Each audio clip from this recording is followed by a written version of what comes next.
Good afternoon, everyone, and welcome to another one of Avant-Garde's free educational trading webinars. We are thrilled to welcome our guest presenter, Vlad Karpel, this afternoon, and he is actually joined by Keith Harwood, and they are both here this afternoon to speak with us all about building your trading plan, really focusing on what to include in your trading plan to help you meet your goals for your short-term trading. So there's a lot of great topics here to discuss, and we are going to dive right into it. Vlad, Keith, are you with us? Yes, Absolutely. thank you for having us. Wonderful. I can hear you both. Thank you so much for joining us. Vlad, if you'd like to go ahead and take control of the screen to pull up the presentation, feel free to do that. In the meantime, just a reminder to those of you live with us in the Zoom room this afternoon, if you have questions during the presentation, please type those questions into the webinar chat or the Q&A box, and I'll be happy to get those over to Vlad or Keith to address. All right, Vlad, I can see the presentation, so feel free to begin when you're ready. Perfect. All right, thank you again, Natalie and AGT, for allowing to come back and present on this very important topic, right? Trading plan and how do you approach trading in general. We're going to talk about it kind of parallel between having your own business, managing your business, and managing trading. And I think there's a lot of similarity between two, so we're going to concentrate on that. For those of you who are new, welcome. I know some of you are returning webinar participants, and I appreciate that. Some of you are new. My background, I've been trading and managing my own money for over 25 years. I worked as more on the technology side. So I was executive and CTO of several fintech startups here in Chicago. Options Express is one of them. Media Ocean, worked for several hedge funds like Pick Six. So I have a lot of experience in building technology, building analytics and AI. And since the companies, some couple companies went public, I've been managing my own money. Started Yellow Tunnel uh, uh, more than 5 years ago now, and in the past 2 years, we have Keith Harwood from Options Hotline who also joined to help us with some of the trading. His background is more on the trading options and market making. Keith, you want to add? Yeah, sure. Yeah. Yeah. So, kind of a good no, so I started my career as an options market maker back 20 years ago. And I've worked as an options market maker, proprietary trader, sole proprietor trader, which means that I was trading my own money, but under the arm of a options market making firm. I've worked with a hedge fund, working with them on their trading plan, their options implementation, and a lot of it's built for me on that expertise in the option side of thing. And the excitement now I've got, of course, of working with Vlad on the AI side of things and looking at more ways to implement option strategies with these directional biases and the tools that are at our disposal, thanks to the advancements in AI and the stuff that Vlad has been able to build. That's absolutely incredible. So, yeah. Perfect. Thank you. I mean, you went through AGT disclosures, their broker dealer. This is just another disclosures. Basically, the main point that I'm not a financial advisor, and I'm here to share my experience for general education information purposes only. So common obstacles, right? Especially when you start trading, or if you traded but you haven't really approached the trading as if it's your business. Um, how to manage, most common question that I get on in our live trading room is how to properly manage or adjust your position. When do you get out into position? When do you enter the position? When do you add to your positions? Um, Psychology, right? A lot of psychology. We all have our own biases. We all have our own fears. So avoiding chasing the market, that happens to all of us, right? Today is a perfect example where, QQQ is below 50-day moving average. Spiders are below 50-day moving average. We had better than expected inflation data in initial claims come in better than expected. And you have this volatility when the market is up 2% and the market, gives up most of the gains. So you feel like you're kind of chasing the market, right? And you have this whiplash. So that's very common obstacle to have and overcome. Impatience, short-term focus, right? In the morning, market is up 2%. In the afternoon, it's down, 1%. So that's always been, one of the challenges that I've experienced. Speculation versus management, right? A lot of people do say that trading is like gambling, right? So there is definitely some similarities, right? And when it comes to, especially when initially you start trading, you're trading on emotions, you're trading based on your gut feeling, and we're going to talk about, the difference between speculation and gambling versus, management and, trading plan. Again, lack of trading plan, just like in business, it's very important to have, your articles of incorporation, and you have to have a business plan, right? Something in writing that outlines how am I going to manage the company, right? How do I raise capital? How do I make decisions? How do I hire new employees? It cannot be something that just in the back of your mind. It's something has to be written down. And if you have audits, or if you have investors, or if you have partners, you want to be able to have these rules and you want to share them, and they're clearly defined, right? They're clearly defined. So not having something in writing is probably the most common obstacle or challenge that I have seen, right? Uh, Coming up with these trading rules in terms of raising capital, right? Or, how many positions do I have, to equate, or when do I hire new employees, to kind of equate that to the managing business. And being consistent in organization, right? For some people, it comes naturally, right? Some people are, very process oriented. Some people are more creative, right? So your trading, your profile, your psychology profile, if you're using, popular or the Briggs and Myers sort of system to figure out on where you are on the spectrum is very important, right? So personal information, your relationship with money, right? Your relationship with your approach to risk, and what your risk tolerance level are very important. Your background is important, how you were raised, right? So a lot of the things are important. That's why there is no universal trading plan. The trading plan that Keith follows is different than trading plan that Vlad follows, right? For Keith, $100 loss or $100 gain is totally, he feels totally different than Vlad does. So there is a personal approach, right? And everybody is kind of, potentially need to have a custom plan when it comes to trading.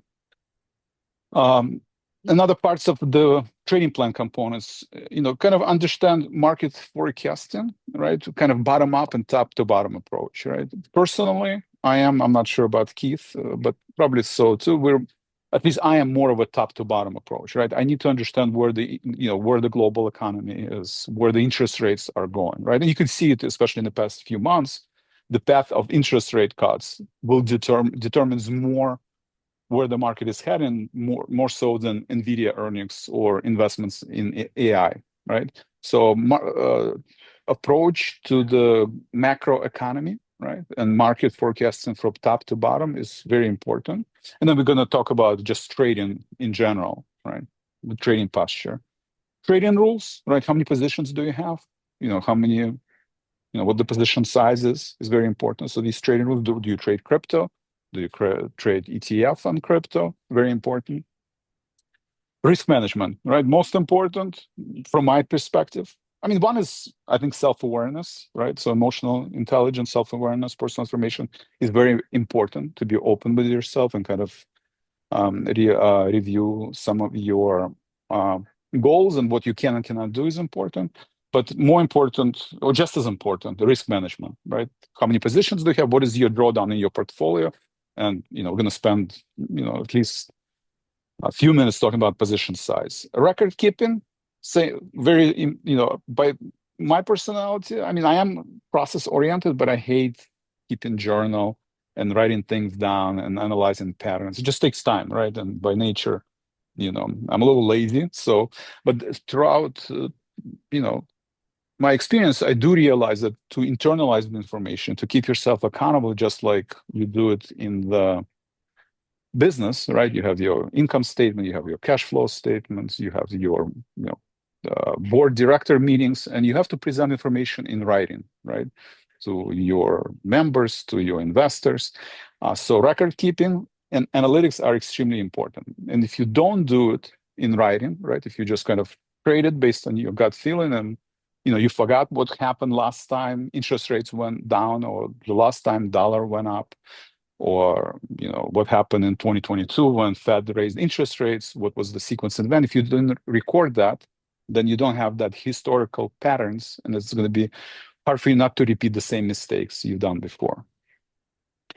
And improving strategy and goals, it is a recursive process, right? You start and you go in a circle, right? You have to refine the process. You have to look at historical trends. You have to learn from your own mistakes and repeat the process to improve it. This is not a process where somebody can give you 5 rules, A, B, C, D, and you just learn them and you always execute them. You do have to refine them, and you have to go in circles to the initial entry point to improve your trading plan.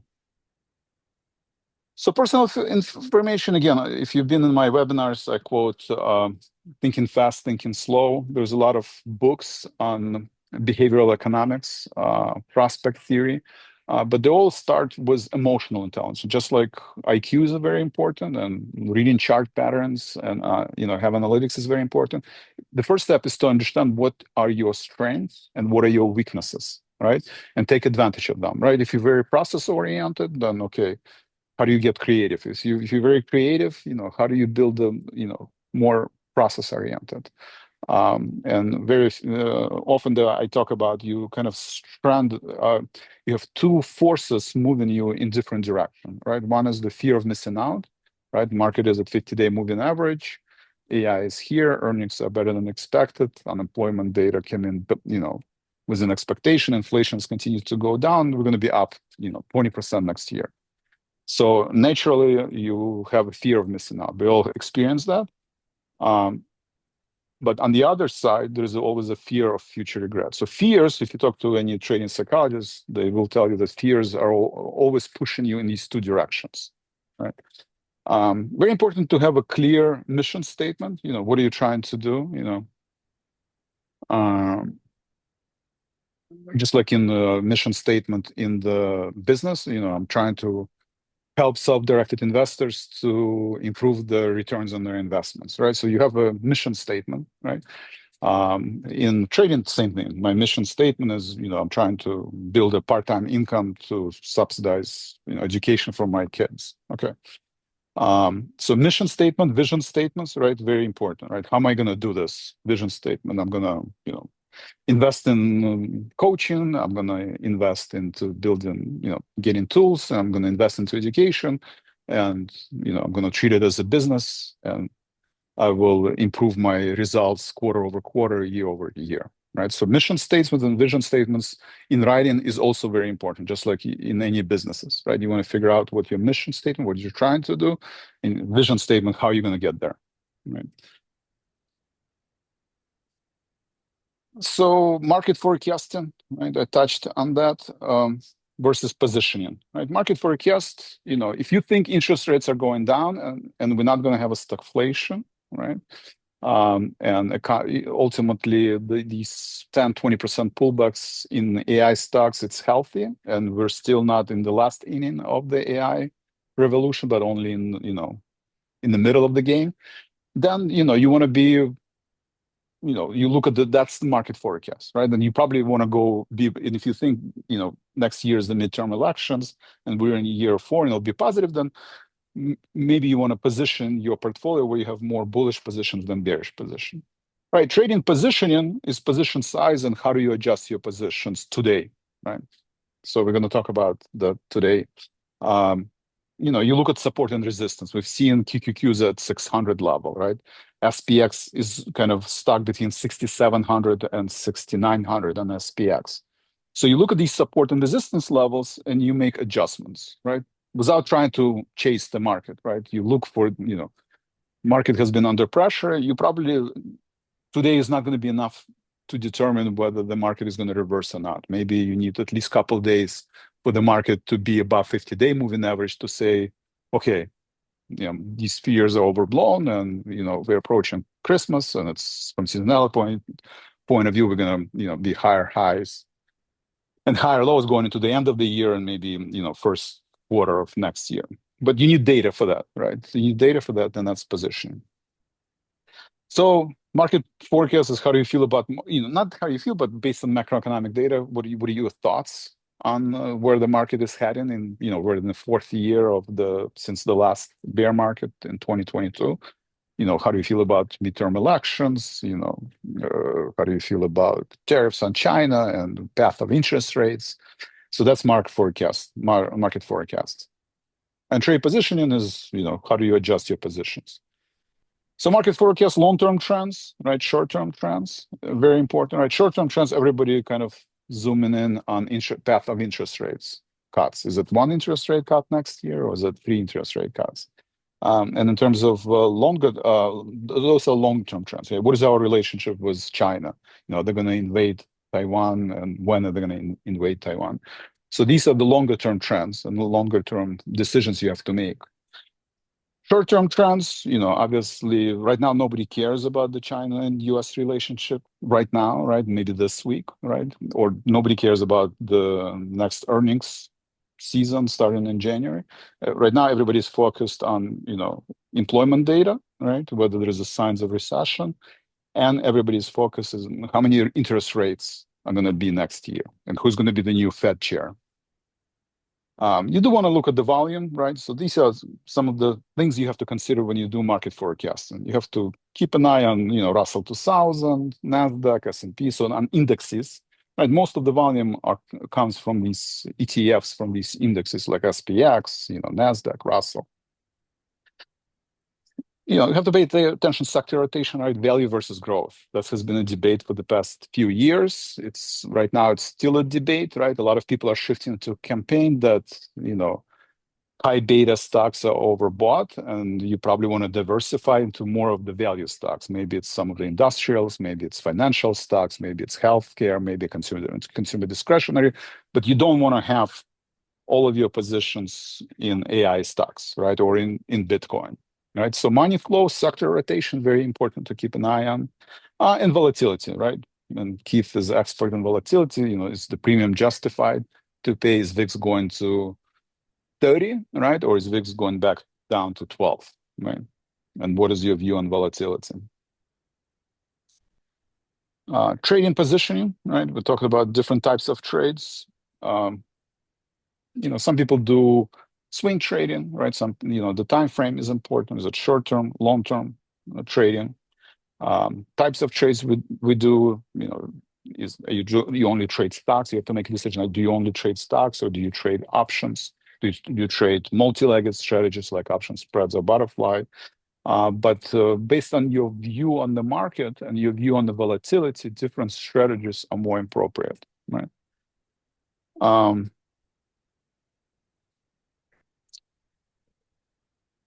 Risk management adjustments, right? You want to look at the risk in live trading. When I always advocate, just have especially when you start trading, look at your drawdown, maybe 4 positions, and no more than 2.5% of risk per position. So you do have to decide whether you're, more aggressive or more conservative. Obviously, when you trade in options, you're more aggressive, right? You're trying to use leverage, or you hedge in your positions. If you just trade in stocks, especially if it's a low beta stocks, maybe you're looking for dividend and your goals are,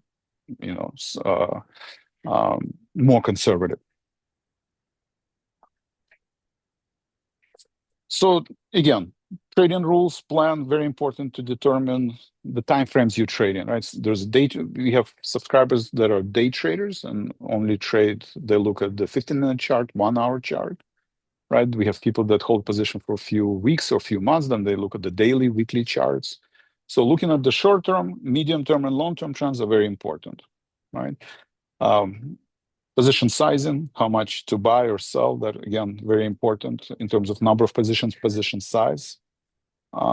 Trade management, when to take off risk or protect profits, right? Looking at the support and resistance levels and deciding, I'm going to add when the market, goes above 50-day moving average for the next couple of days, then okay, I'm going to add to my positions. But if the market drops below 50-day moving average, then I'm going to be more neutral, market neutral, and I'm going to diversify, right? I'm going to sell, maybe add some short positions. scaling strategies, right? We talked about dollar cost average or option laddering, right? Where you define your rules in terms of how much money you're willing to risk. And very often in live trading, we advocate split your trade into two, right? Maybe sell a put spread, but if the market goes against you, add a call, right? Or buy only half of the position in stock in um, Morgan Stanley, and if the stock goes against you, but you're not down more than your goal, right? 2.5%, then maybe it makes sense to add on these pullbacks because you think that, SPX will hold the 50-day moving average. And very important to have goals, right? Simple, well-defined goals, easily achievable goals, because there's always kind of disconnects, especially when you start trading.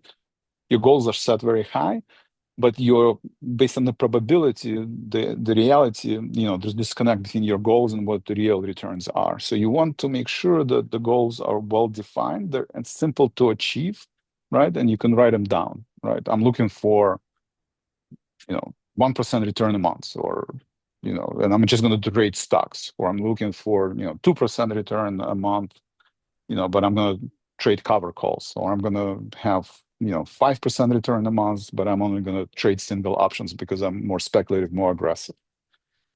So well-defined goals that are simple and easily achievable is very important, right? If your goals are unrealistic, right? If you're looking to every day to double your account, I mean, you could be maybe successful for a couple of days, couple of weeks, maybe even a couple of months, but at some point, if you have unreasonable expectations, then, when the market reverses or going against you, it's very hard for you to manage your portfolio.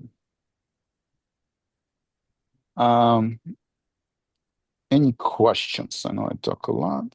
All right. Some of the tools for risk management. If you're trading options, you can look at portfolio delta. A lot of broker dealers give you overall delta. Right now, market neutral, right? I think we're kind of stuck in this range. And, if we do have Christmas rally, we could be at 7,000, right, on SPX. Or if there's negative news, we could be at 50-day moving average or below 6,700 of October, November lows. So right now, for the past few months, we kind of stuck between October, November lows and 7,000 level on SPX, where there's the highest position this week. So you want to be market neutral, probably, right? If we have a break to the downside, if we take out November, October lows, then I would probably be more bearish, option stock positions. If we break above 7,000 consistently for a couple of days, maybe a week, okay, then I can, add more bullish positions. But in between, you kind of just adjust your portfolio based off how close we are to October, November lows versus how close we are to 7,000 level.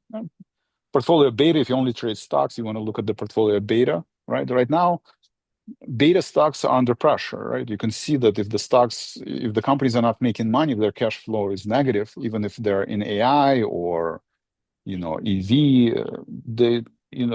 there's a pretty large pullbacks, right? Drawdowns in these. So looking at individual stocks beta and looking at overall portfolio beta is very important.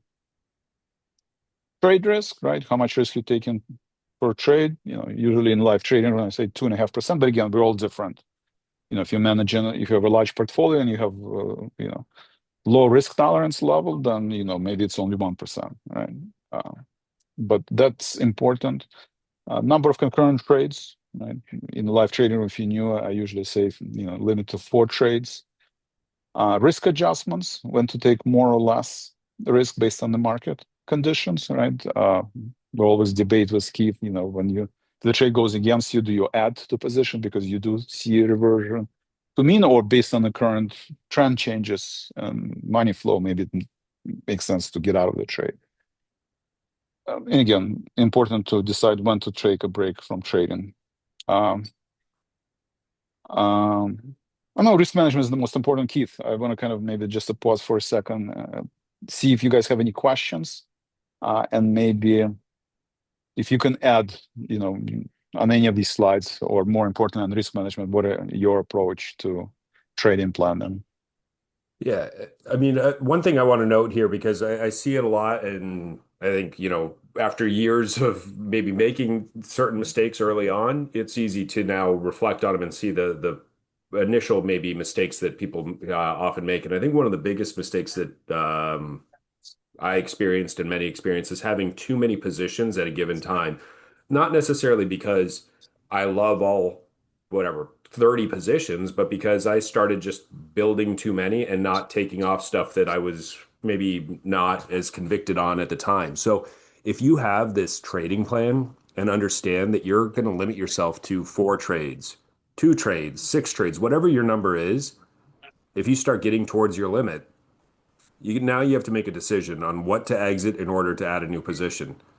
And setting too high of a goal might force you to start thinking you have to have more positions to reach your goal. And that's where that trading plan breaks down. So it all comes back to math at that point. If you start saying you want to make 0.5% on your portfolio every week, it doesn't mean you have to make 0.1% every day. And you don't have to have 50 trades on to get to that 0.5%. If you start thinking you have to make 100%, then people will overtrade and you'll start to make a lot of mistakes. And that's where people start to break it down. So, going through the math, going through the process really, really helps because people set lofty goals. And then once they do the math, they realize that goal probably not going to happen. I got to get my expectations back in with reality and build a consistent trading plan instead of this gambling mentality that you mentioned before. So Great, thank you. No, I couldn't agree more. This is very important. Again, a lot of information. I ran through the AI tools on my PowerPoint slide. I said there's just a lot of information, so I wanted to see if we can summarize it and make it easier, right? So, what happened? Did I lose my connection? I prepared the demo, but let's see if we can do it again. So Natalie mentioned about account at AGT. So if you do have an AGT account, or if you're considering, then we do have AI tool at Winston that can help you with the trading plan, right? So let me see if I remember. So what are the main components of trading plan? So you can ask a question. This is AI agent, again, trained on financial data, macro data, and you can always guide you and help you actually build a trading plan or figure out at least, what are the main components. And I wanted to compare and see if my presentation is similar to what Winston is thinking about. So that's a sharp question. I like how it always gives me praise. Having structured trading plan is a backbone of long-term success in the markets. Couldn't agree more. Let's break down to essential components. So goals. Define clear, measurable objectives, right? Target returns, risk tolerance, time horizon, right? We talked about all of these. Goals are very important. And again, just to reiterate, simple, easily achievable goals, and try to narrow that gap between what you want to achieve versus what you can achieve realistically. Market selection, specify what assets to trade, right? Forex, crypto, stock, options. There's a lot of choices, right? Some of the asset classes are very volatile. If you like volatility, if you like these rapid movements, you like to make decisions every 5 minutes and not sleep at night, okay, great. Then you can go to 24-hour, crypto markets or currency markets, and that's great. If you like steady, you're just looking to generate some additional income from dividends paying stocks or some cover call strategies, okay, that's different strategies. Entry and exit points. Set specific rules for entering and exiting trades, technical signals, price levels, right? We mentioned that. Position sizing, right? Determine how much capital to allocate per trade based on risk management. So Winston is a lot more organized than I am, so that's great.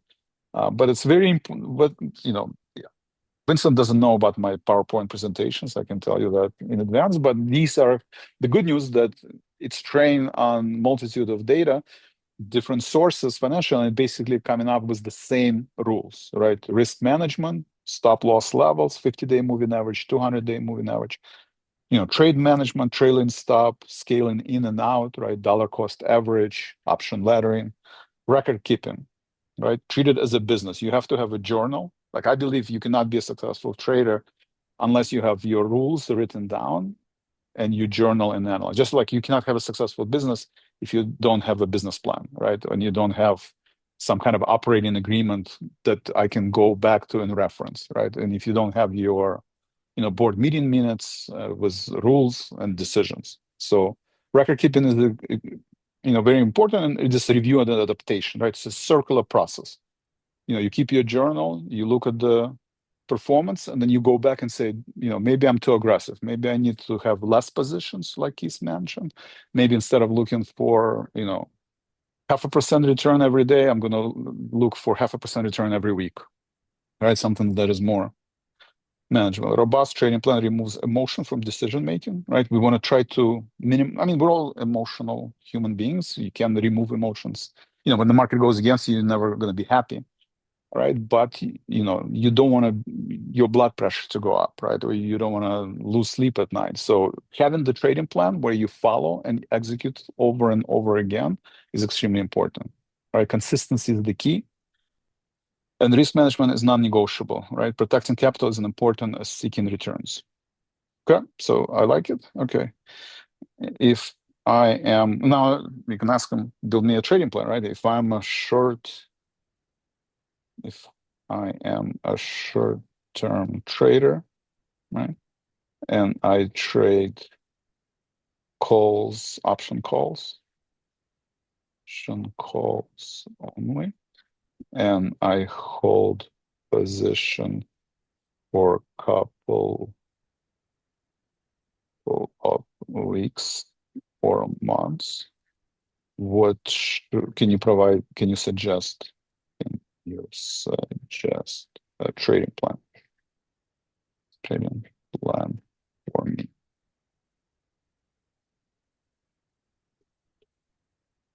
Let's see if it still gives me a similar answer. There's some And misspelling, Vlad, just hopefully. to jump in while it's coming up with its suggestions here, it seems like this would just be a good tool to use, as you mentioned, just for your own sort of template, right? And then as individuals, for the individual person, only they know what they're comfortable with and what their end goals are, so they can go in and sort of tweak it to reflect their individual goals and objectives, right? Yes, perfect. And the good news is that the Winston can customize the trading plan for you. Can he do it better than Vlad or Keith? We'll find out in a few years, but it is definitely a great start, right? It's definitely a great start. So it talks about, objective, right? Bullish moves within 2 to 4 weeks. I don't know if you guys can see it. Let me make it zoom in a little bit. All right. Market selection, focus on highly liquid stocks or ETFs with tight spread and high option volume, right? And you can ask, what do you mean by high option volume? Why do I need to look at the open interest, right? So you can ask the question, you can customize, or you can say, I have low risk tolerance level. I only want to trade dividend stocks, and it can customize these, risk management, set stop based on premium loss. If the option trade goes 30-50% against you, you lose that half a premium of your option trade, and you would exit the trade, right? Or you look at the underlying price action, right? Exit criteria, predefined targets. If I made 30% or 50% on my options, I can exit, right? You can adjust. Or what if I'm more aggressive? Okay, can it be 100%? It will tell you, okay, then probability you're going to be less. Your return on capital will go up if you're looking for 100% return, but your probability, how often you're right, is going to go down, right? And you can interact with Winston and can provide these suggestions. So that is, I know it took a little longer, I apologize, but this is all I have. And if you guys have any questions on Winston or on how to build a trading plan or just life in general, let me know, and I'll be able to answer those questions. That's And dangerous, Vlad. Questions on life in general. I'll try to draw a parallel between trading and the meaning of life. And again, this is the page that Natalie referenced in terms of part of the. Yeah, thanks, Vlad. Go ahead if I didn't mean to cut you off. No, the only thing that I kind of repeated is part of the trading plan. It's very important to have different accounts for different types of trading, right? If you read Nassim Taleb on his management style, he talks about barbell approach to trading, right? You have to have conservative strategies, right? Most of your money that are hard earned should be more conservative strategies. Then some small percentage of your portfolio could be very aggressive, right? Where you trade options or you trade spreads. But you need to have separate accounts, or you follow in different signals or different newsletters. You need to have different accounts so you can understand and measure which strategies work for you or which signals work for you. You can't really do it if you have one account. So that's why I think this is a great opportunity to have a Winston and also be able to segregate your accounts so you can see clearly which of the strategies perform better. Thank you, Natalie. Yeah, thank you so much, Vlad. Yeah, appreciate it. I'll go ahead and take this screen back, and I have the same screen up here so we won't miss anything. Just wanted to jump in and thank everyone for attending this afternoon. We learned a lot about formulating your own trading plan, and it was great, Vlad, for you to go through the really great help that Winston, that tool, can be for individuals who haven't yet really formulated a trading plan. It's a great jumping off point. I love that you can ask follow-up questions and really drill down into something that works for that individual. And as we pointed out earlier, Avant-Garde is running a special offer for the end of the year for a limited time. If you are not already an Avant-Garde client, you can open a brokerage account and fund it by the end of the year. And as part of that deal, you also will get full access to that Winston research and analytics tool that I was just demonstrating this afternoon. So please go ahead and reach out. Go to our website, avantgardetrading.com, click open an account and get started. Reach out to us with any follow-up questions. In the meantime, Keith, Vlad, thanks so much for taking the time to put together the presentation and join us this afternoon. And I want to thank everyone who joined us live in the Zoom room. We appreciate it. And we will see you back at our next free educational trading webinar. That one is going to come in the new year, 2026. So keep track of our site, keep checking your inboxes for those webinar invitations from info@tradeagt.com. Everyone have a great holiday season, and we'll be back in 2026. Thanks, everybody. Thank you, guys. Thank you, Natalie. Thanks.